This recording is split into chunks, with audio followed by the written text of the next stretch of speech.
अल्हम्दुलिल्लाहि वहदहु ला शरीक लहु वला वज़ीर लहु वला मुशीर लहु वला मुईन लहु सदक़ वअदहु व नसर अब्दहु व अअज़्ज़ जुंदहु व हज़मल अहज़ाब वहदहु वस्सलातु वस्सलामु अला मन ला नबिय्य बअदहु वला रसूल बअदहु वला मासूम बअदहु वला शरीअत बअद शरीअतिही वला किताब बअद किताबिही वला उम्मत बअद उम्मतिही सल्लल्लाहु तआला अलैहि व अला आलिहि व अस्हाबिही अल्लज़ीना हुम खुलासतुल अरबिल अरबा'i व खैरुल खलाइक़ बअदल अंबिया। अम्मा बअद फ़अऊज़ु बिल्लाहि मिनश शैतानिर रजीम। बिस्मिल्लाहिर रहमानिर रहीम। वल्लज़ी जाअ बिस्सिद्क़ि व सद्दक़ बिही उलाइका हुमुल मुत्तक़ून। सदक़ल्लाहु व सदक़ रसूलुहुन नबियुल करीम व नहनु अला ज़ालिका लमिनश शाहिदीन वश्शाकिरीन वल्हम्दुलिल्लाहि रब्बिल आलमीन। खुदा दर इंतज़ारे हम्द मानीस, मोहम्मद चश्म बर राहे सनानीस। खुदा मदह आफरीन मुस्तफ़ा बस, मोहम्मद हामिद हमदे खुदा बस।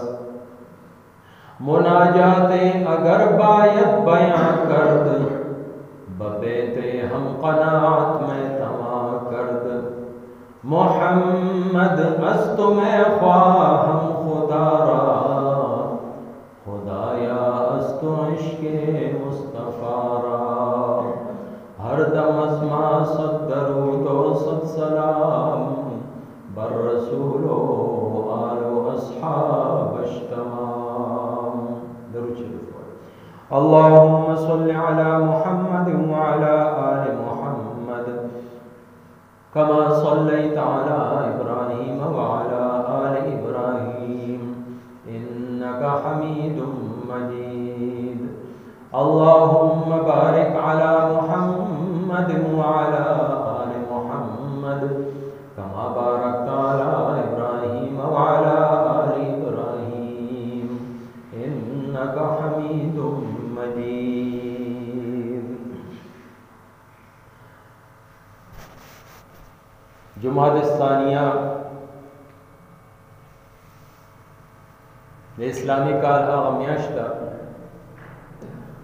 कि बदे के मुसलमानानों बने खलीफा हज़रत सैयदना अबू बकर सिद्दीक़ रज़ियल्लाहु ताला वफ़ात शो।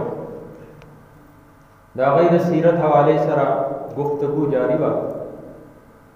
नबी अलैहिस्सलातु वस्सलाम द हिजरत मौका दा अबू बकर सिद्दीक़ रज़ियल्लाहु ताला द ख़पल रफ़ाक़त द पारा मलगर्तिया द पारा मुंतखब कड़े शो। दे द्वारा सरद यौ गुलाम और यौ रहबर अब्दुल्ला गुलाम दई रहबर हो और आमिर बिन फुहैरा दा अबू बकर सिद्दीक़ रज़ियल्लाहु ताला अन्हु गुलाम हो। दोस्त वरलाइवे और दई द मक्के मुकर्रमीन सफ़र शुरू करे दे। लारा की यौज़ाए राजी गार सोर आगे के नबी अलैहिस्सलातु वस्सलाम और अबू बकर सिद्दीक़ रज़ियल्लाहु ताला अन्हु रूपोश शु।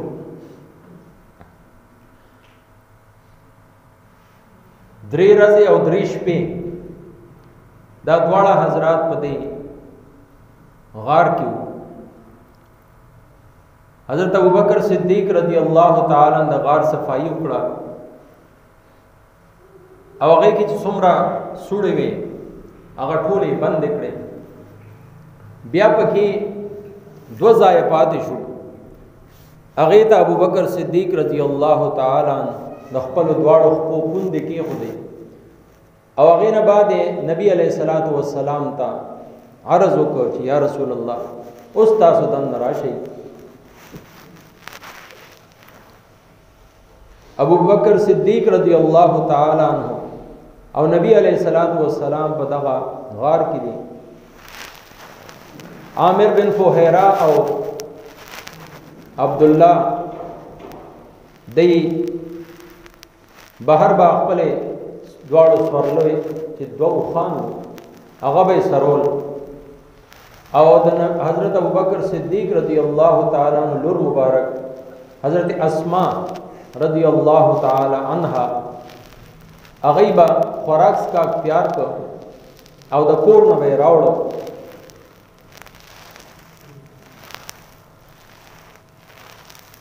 ابو جهل یو ورځ داولی دا او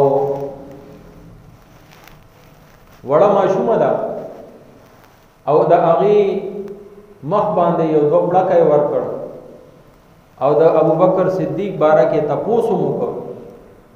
خدای باوجود د دې چې واړه و د نبی علیه الصلاۃ والسلام راز یې افشا نه کړ بلکې پټ یې وساتو. دا شان دی کور کې د دې بابا او نیکه حضرت ابو قحافه عثمان نوم او ابو قحافه دا غي کنیت هغه په سترګو باندې ړوندو نو د دې نوسای نه تاسو وګ چې پلار دی زمونږ د پاره د کور د خرچي د پاره سپری خودي دی او کنه هر څه وړ هغه سره دغه 40,000 درهم د سپینو زرو دا سکی وي هغه ټول هغه ځان سره وړي د نبی علیه الصلاۃ والسلام په خدمت کې حاضر کړي او د دغه سفر توخی د پاره هغه ځان سره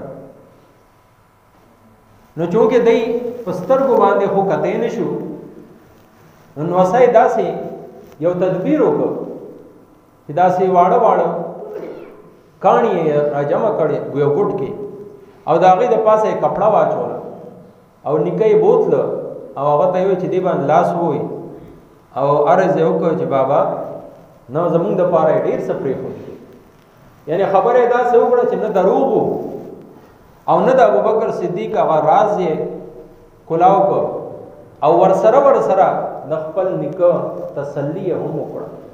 نو دا داسې دیندارا ماشومان وي زنانه وي چې هغه د نبی علیه الصلاۃ والسلام په دې سفر کې د هجرت په سفر کې ډیر معاون او مددگار وي.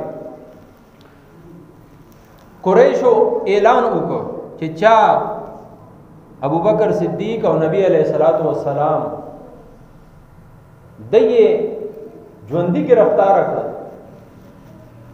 یا د دې سر راړ نعوذ بالله نو دا غي د پارا سلو خان په انعام کې باور کړی شي. سلو خان یو لوی مال لوی دولت ډیر خلک په دې لالچ کې راغله او د نبی علیہ الصلوۃ والسلام تعقب یې شروع. نبی علیہ الصلوۃ والسلام اوس په دې غار کې ناشتي ورسره ابوبکر صدیق هم دي. الله رب العزت د دې حفاظت کړی دی. الله تعالی داسې حفیظ دی چې د اسماعیل علیہ السلام چاړې د لاندې حفاظت کولې شي. سلو تورو کې د نبی علیہ الصلوۃ والسلام حفاظت کولې شي. په اور کې د ابراهیم علیہ الصلوۃ والسلام حفاظت کولې شي. په طوفان نوح کې د نوح علیہ الصلوۃ والسلام حفاظت کولې شي. نو هغه الله د پاره د ابوبکر صدیق او د خپل محبوب صلی الله علیه وسلم حفاظت سکار ا خدا سے حفیظ ولا یعوده حفظهما د زمکه او د اسمان حفاظت هغه نستړي. نبی علیہ السلام او دای ابوبکر صدیق په غار کې ناست دي. مشرکین راغلي دي د غار سره بالکل خوا کې ودرېدل. دا غي خبره یو بل سره چې کوموي هغه ابوبکر صدیق او نبی علیہ السلام اورېدل. ک اله سر کا تکړه وي ابوبکر صدیق وایي چې مونږ به نسل شي. الله تعالی داسې انتظام وکړ چې خپل مخلوقاتو کې د جولات حکم وکړ د غار په هغه پورا خله باندې هغه ځان له جاله جوړ کړ. دا شانتي یو کونتر ته حکم وشو هغه دغه ځای کې بالکل د غار مخې ته هلته ځان له جاله جوړ کړ او هغه کې اگې هم واچو. نو هغه مشرکین یو بل سره خبره کوله چې دلته دنه سوکتلې وي دا دوه سيزونه بدلته قائم نو دا الله تعالی ظاهری طور باندې د نبی علیہ الصلوۃ والسلام د حفاظت اسباب او دا هغه په عقل باندې پړدا واچو. ګینه کا عقل سره کار اوسته نو خیر د کته کېدو سره سکی قتلی به والله تعالی د هغه زړه او د هغه نظر هغه خپل کنټرول کې ساتل هغه طرف ته هغه لاړ. نبی علیہ السلام ته ابوبکر صدیق و یا رسول الله هغه خورالل. نو نبی علیہ السلام ارشاد او فرمایل لا تحزن ان الله معنا مې یری الله تعالی مونږ دواړو سره دی. بعض ګستاخ خلک وای چې دې ځای کې ابوبکر صدیق سره خپل یاره وا. نو تفاسیرو کې لیکلي دي چې نه ابوبکر صدیق سره خپل هیڅ قسمه یاره نه و. دا غي اظهار د غار ته دنه کېدو کې هغه کړو. هغه نبی علیہ السلام منه کړ چې تاسو دنه مزه لومبه زدن نظم صفا قوم یې اسنه سم موزي او ایزا ورکون کې زناور دن نه او هغه تکلیف ورسې تاسو. یا رسول الله که ما دې تکلیف ورسې زه خو امتی یم تاسو په زرګونو نو امتیان به نور دي هو که خدای دې مکه تاسو ته تکلیف ورسو امت هلاک شي امت په تباہ شي. نو حضرت ابوبکر سره خپل فکر نو غار کې دنه هم هغه سره دغه فکر و چې یا رسول الله هغه راو رسیدل اسنه تاسو ته تکلیف نه رسې. نو الله تعالی دغه الفاظ د نبی علیہ الصلوۃ والسلام او د ابوبکر صدیق د قران کریم حصہ جوړ اس قال لصاحبه کله چې نبی علیہ السلام خپل صحابي ته وویل لا تحزن غم مکوا ان الله معنا الله تعالی موږ سره. د دې آیت د وجه مفسرین او فقها لیکلي دي چې ابوبکر صدیق هغه صحابي دی چې د هغه صحابیت د قران آیت سره ثابت دی. نو ځکه د هغه د صحابیت انکار کول لا کفر. اس قال لصاحبه کله چې هغه وی خپل صحابي ته. نو ابوبکر صدیق رضی الله تعالی عنہ پس تسلی کړي بیا دغه غار کې کم ځای کې چې دای پونده یې خوا هغه سوړې ته مخامخ هغه کې یو مار. نبی علیہ الصلوۃ والسلام د ابوبکر صدیق رضی الله تعالی عنہ کې سر اخده او آرام فرمایي او د ابوبکر صدیق د دواړه خپې اوږدې دي یو سوړې ته یو پای خدا بل سوړې ته او کم کې چې مارو حضرت ابوبکر صدیق له ټک ور خو د ادب دومره عظیم مظاهره وکړه ابوبکر صدیق رضی الله تعالی چې د مار زهر په بدن کې خور شو اون خوځه اسنه چې د نبی علیہ الصلوۃ والسلام خوب مبارک هغه خراب نشي. خو اخر به اختیار دسترګو نه اوخ کې راوځي زهر چې اثر اور سیده سترګو ته د اوخ کو په صورت کې بهر راځي. د تکلیف ته وایي چې اوخ کې راو ورځي دي هغه د نبی علیہ الصلوۃ والسلام په مخ مبارک باندې راځي. نبی علیہ السلام را پاسه ابوبکر ولې جاړي څه چلو شي یا رسول الله مار ټک راک. نبی علیہ السلام کوم ځای خلی مبارک نه دکان مبارک راو باسلی ګوتې سره ولا ګولې او په پوندې ولا ګولې. ابوبکر صدیق ارشاد فرمایي چې درد داسې غیب شو چې اړو چرته خوب شوی نو اړو درد راغلی نو. 3 ورځې او 3 شپې دلته چې دی قیام وکړ بیا دی نه پس دی مخکې روان شو. لاره کې اوس نبی علیہ الصلوۃ والسلام او ابوبکر صدیق دی دواړه په یو اوخ باندې ابوبکر صدیق شاته ناسته او نبی علیہ السلام مخې او بلی اوخه باندې چې نو هغه غلام ناست عامر بن فوهیرا. نبی علیہ الصلوۃ والسلام او دی روان دي ناصاپه د ابوبکر صدیق څوک د تجارت ملګری د ملک شام نه راتله قافله دا ورسره هغه مخې ته راغله. ابوبکر صدیق سره سلام دعا وکړ تاسو وکړه ابوبکر تاسو سره مخې ته څوک ناست دي. اوس دلته خبره کوي چې دا حضرت محمد صلی الله علیه وسلم دی نو خطر ده او راز هم د پیغمبر علیه الصلاۃ والسلام کولاوی کی.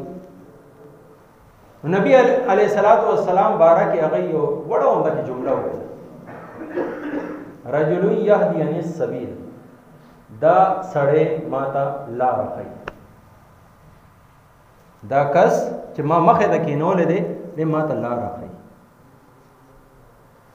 دا ابوبکر صدیق مراد و چې دی ماته د دین لار ښیي او هغه دا وګڼل چې دی کومه لاره باندې روان دی دته لاره نو معلومه نو دا کس ځان سره سور کا او دغه لاره ورته نو راز هم راز پاتې شه او د ابوبکر صدیق په صداقت باندې هم خبره رانله ولې چې دروغ یو نه وي. صدیق اکبر ورته ځکه ویل نور مخکې لاړ دی تیر شو. اوس هغه د انعام په لالچ کې چې راغلی دي هغه په اس باندې سور هغه کې یو کس دی سراقه بن مالک. نبی علیہ الصلوۃ والسلام ته ابوبکر صدیق یا رسول الله سراقه راغی. نبی علیہ السلام ودرېد او دا کس په دې نیت راغلی چې سل او خان انعام کې به اخلم او دا دواړه کسان بوزل. او نبی علیہ السلام چې څنګه ورته وکتل د هغه اس په ټکر او خړه او د کتر او خدای بیا سور شو. نبی علیہ السلام طرف ته بیا مخکې راتله د ځمکې د هغې اس خپې ونیسل چې خپې ونیسل نو هغه پوه شو چې دا د الله رښتینی پیغمبر دی د سره زه څه نشم کولی. معافي یې وغوښته ای محمد صلی الله علیه وسلم ما ته معافي وکړه زه ستاسو اطلاع هېڅ چاته نه رسوم نه تاسو ته نقصان رسوم.